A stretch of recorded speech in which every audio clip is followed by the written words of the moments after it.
Stadium की रोशनी जगमगा रही थी, दर्शकों का शोर आसमान को छू रहा था और मैदान पर उतरने वाली दो टीमों को पता था कि आज सिर्फ एक ही कहानी लिखी जाएगी, जीत की कहानी या वापसी की टिकट। आईसीसी टी20 वर्ल्ड कप 2026 का यह क्वार्टर फाइनल मुकाबला सिर्फ एक मैच नहीं था, बल्कि किस्मत का फैसला था। जो जीता वही सिकंदर और जो हारा वो सीधे घर। चारों तरफ नीली जर्सियों का समंदर दिखाई दे रहा था, हर सीट भरी हुई थी और ऐसा लग रहा था जैसे पूरा स्टेडियम भारत के साथ धड़क रहा हो। लेकिन दूसरी तरफ खड़ी थी वेस्टइंडीज की खतरनाक टीम, जो किसी भी पल मैच का रुख बदलने की ताकत रखती है।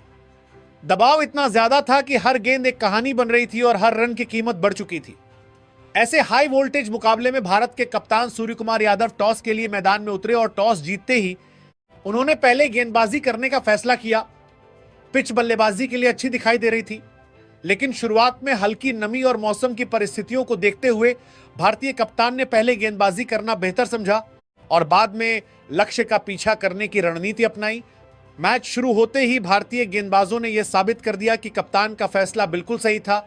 नई गेंद हाथ में आते ही हार्दिक पांड्या और अर्शदीप सिंह ने शानदार गेंदबाजी का प्रदर्शन किया और गेंद दोनों तरफ स्विंग हो रही थी, जिससे वेस्टइंडीज के बल्लेबाज शुरुआत में काफी संघर्ष करते नजर आए।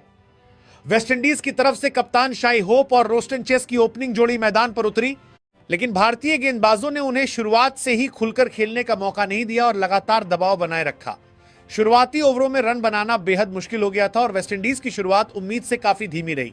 कप्तान शाई होप ने संभलकर बल्लेबाजी करते हुए 33 गेंदों पर 32 रन बनाए, जिसमें 3 चौके और 1 छक्का शामिल था। लेकिन उनकी बल्लेबाजी में सावधानी ज्यादा और आक्रामकता कम नजर आई, क्योंकि मैच का दबाव साफ दिखाई दे रहा था। दूसरी तरफ रोस्टन चेस ने थोड़ी ज्यादा आक्रामक बल्लेबाजी की और भारतीय गेंदबाजों पर कुछ बेहतरीन शॉट लगाए। उन्होंने 25 गेंदों पर 40 रनों की तेज पारी खेली, जिसमें 5 शानदार चौके और 1 लंबा छक्का शामिल था। और उनकी इस पारी की बदौलत वेस्टइंडीज की टीम धीरे धीरे मैच में अपनी पकड़ मजबूत करती नजर आई। पावर प्ले के ओवर खत्म होने तक मुकाबला पूरी तरह संतुलन में था, लेकिन उसके बाद भारतीय गेंदबाजों ने शानदार वापसी की। जैसे ही स्पिनरों और बदलाव के गेंदबाजों को लगाया गया, रन गति पर नियंत्रण आने लगा और बल्लेबाजों पर दबाव बढ़ने लगा। असली मोड़ तब आया जब जसप्रीत बुमराह ने एक ही ओवर में 2 बड़े विकेट लेकर मैच का रुख बदल दिया। बुमराह ने पहले खतरनाक बल्लेबाज हेटमायर को आउट किया और फिर रोस्टन चेस को पवेलियन भेजकर वेस्टइंडीज को दोहरे झटके दे दिए। यह वही पल था जब भारतीय टीम पूरी तरह मैच में वापस आती दिखाई दी और ऐसा लगने लगा कि वेस्टइंडीज की टीम 160 या 170 के आसपास सिमट जाएगी।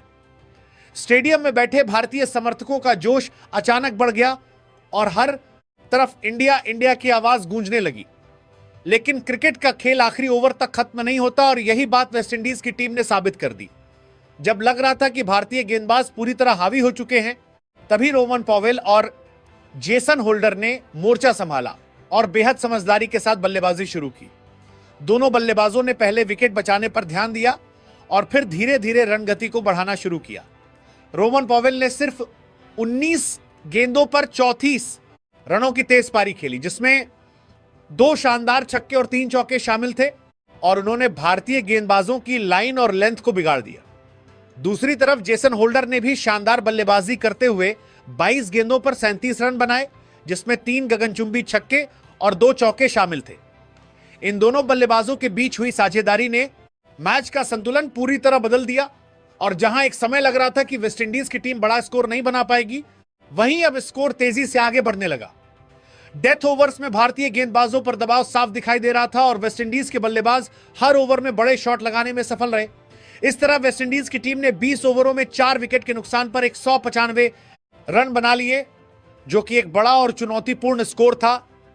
यह स्कोर भारतीय टीम के लिए आसान नहीं था, खासकर एक नॉकआउट मुकाबले में जहां हर गेंद पर दबाव कई गुना बढ़ जाता है।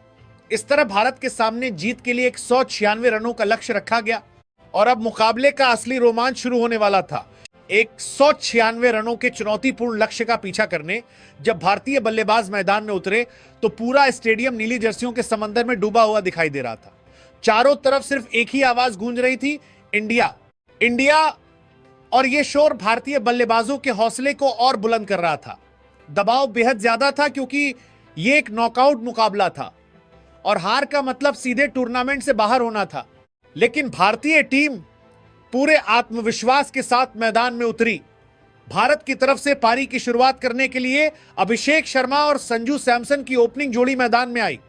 अभिषेक शर्मा के पास आज एक बड़ा मौका था कि वो इस अहम मुकाबले में अपनी टीम के लिए मजबूत शुरुआत दिलाते और खुद को साबित करते, लेकिन एक बार फिर वो उम्मीदों पर खरे नहीं उतर सके और 11 गेंदों पर सिर्फ 10 रन बनाकर पवेलियन लौट गए।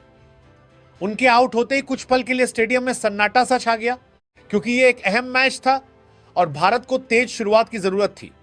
इसके बाद तीसरे नंबर पर बल्लेबाजी करने आए ईशान किशन, जिन्होंने आते ही कुछ आक्रामक शॉट खेलने की कोशिश की, लेकिन वो भी ज्यादा देर तक टिक नहीं सके और 6 गेंदों पर 10 रन बनाकर आउट हो गए, जिससे मुकाबला फिर से संतुलन में आता दिखाई देने लगा। इसके बाद कप्तान सूर्य कुमार यादव मैदान पर आए और उनसे बड़ी पारी की उम्मीद थी, लेकिन वो भी इस दबाव भरे मुकाबले में ज्यादा देर तक क्रीज पर टिक नहीं सके और 16 गेंदों पर 18 रन बनाकर आउट हो गए। उनकी पारी में एक चौका और एक छक्का जरूर शामिल था, लेकिन वो टीम को मजबूत स्थिति तक नहीं पहुंचा सके। हालांकि दूसरी तरफ संजू सैमसन चट्टान की तरह क्रीज पर डटे रहे और उन्होंने जिस आत्मविश्वास और धैर्य के साथ बल्लेबाजी की, वो देखने लायक थी। ये वही पल था जब संजू सैमसन ने साबित किया कि वो बड़े मैचों के खिलाड़ी हैं। जैसे जैसे मैच आगे बढ़ता गया, संजू सैमसन का आत्मविश्वास भी बढ़ता गया और उन्होंने शानदार शॉट्स खेलते हुए रन गति को बनाए रखा। इसके बाद जब तिलक वर्मा क्रीज पर आए तो मुकाबले का रुख पूरी तरह बदल गया। तिलक वर्मा और संजू सैमसन के बीच हुई साझेदारी ने मैच को पूरी तरह एक तरफा बना दिया। दोनों बल्लेबाजों ने बेहद समझदारी के साथ बल्लेबाजी करते हुए पहले दबाव को खत्म किया और फिर धीरे धीरे मैच को भारत की तरफ मोड़ दिया। संजू सैमसन ने जिम्मेदारी भरी और मैच जिताऊ बल्लेबाजी करते हुए यह साबित कर दिया कि वह टीम के भरोसेमंद खिलाड़ी हैं, जबकि तिलक वर्मा ने भी शानदार साथ निभाते हुए रन गति को कम नहीं होने दिया। इन दोनों बल्लेबाजों की शानदार साझेदारी की बदौलत भारतीय टीम ने लक्ष्य को आसानी से हासिल कर लिया और क्वार्टर फाइनल का यह बड़ा मुकाबला जीतकर सेमीफाइनल के लिए क्वालिफाई कर लिया, जहां अब उसका मुकाबला इंग्लैंड के खिलाफ होने वाला है। अगर वेस्टइंडीज की गेंदबाजी की बात करें तो इस अहम मुकाबले में उनकी गेंदबाजी उम्मीद के मुताबिक प्रभावशाली नहीं रही। वेस्टइंडीज की गेंदबाजी सही लाइन और लेंथ पर लगातार गेंदबाजी नहीं कर रहा है सके और भारतीय बल्लेबाजों पर वैसा दबाव बनाने में नाकाम रहे जिसकी इस बड़े मैच में जरूरत थी। कई मौकों पर गेंदबाजों ने ढीली गेंदें डाली, जिनका भारतीय बल्लेबाजों ने पूरा फायदा उठाया और धीरे धीरे मैच को अपनी पकड़ में कर लिया।